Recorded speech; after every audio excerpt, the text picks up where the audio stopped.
விழுப்புரம் மாவட்டம் அரகண்டநல்லூரில் ஒழுங்குமுறை விற்பனை கூடத்தை வெள்ளம் சூழ்ந்ததால் 10 கோடி ரூபாய் மதிப்பிலான தானியங்கள் நனைந்து சேதமடைந்துள்ளதாக வியாபாரிகள் கவலை தெரிவித்துள்ளனர்.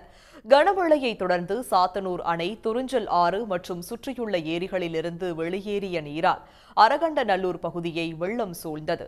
பின்னர் ஒழுங்குமுறை விற்பனை கூடத்தின் மதில் சுவர் உடைந்து தண்ணீர் புகுந்தது. இதனால் தண்ணீரில் நனைந்து 10 கோடி ரூபாய் மதிப்பிலான தானியங்கள் சேதமடைந்துள்ளதாக வியாபாரிகள் கவலை தெரிவித்துள்ளனர். 10 கோடி ரூபாய் பொருட்களுக்கு மேல் இங்கே நனைந்து விட்டது. எள்ளு, பயிறு, மக்காச்சோளம், கம்பு, நெல் இது எல்லாமே சேர்த்தா ஒரு 10 கோடி ரூபாய்க்கு மேல் இழப்பீடு அதிகமாகவே இருக்கிறது.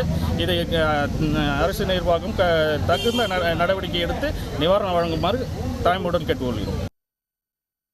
அதேபோல் விக்கிரவாண்டி ஒழுங்குமுறை விற்பனை கூடத்தில் வைக்கப்பட்டிருந்த சுமார் 7 கோடி ரூபாய் மதிப்பிலான தினை, கம்பு உள்ளிட்ட தானியங்கள் தண்ணீரில் நனைந்து சேதமடைந்துள்ளன. சில தானிய மூட்டைகள் வராக நதி வெள்ளத்தில் அடித்துச் செல்லப்பட்டதாகவும் அவற்றை பொதுமக்கள் போட்டி போட்டுக் கொண்டு எடுத்துச் சென்றதாகவும் விவசாயிகள் கூறுகின்றனர். 10 கம்பெனி நான் ஏஜெண்டாக இருக்கேன்.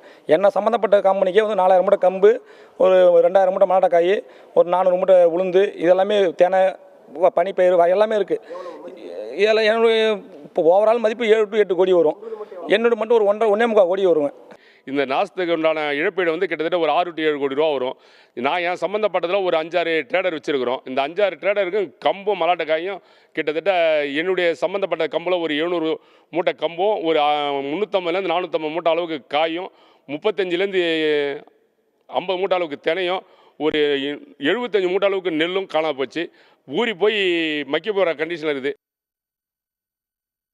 கோடிக்கணக்கில் தங்களுக்கு இழப்பு ஏற்பட்டுள்ளதால் ஒன்றிய மற்றும் மாநில அரசுகள் உரிய இழப்பீடு வழங்க வேண்டும் என்று ஒழுங்குமுறை விற்பனை கூட வியாபாரிகள் கோரிக்கை வைத்துள்ளனர். உடனுக்குடன் செய்திகளை தெரிந்து கொள்ள சன் நியூஸ் பெல் ஐகானை கிளிக் பண்ணுங்க.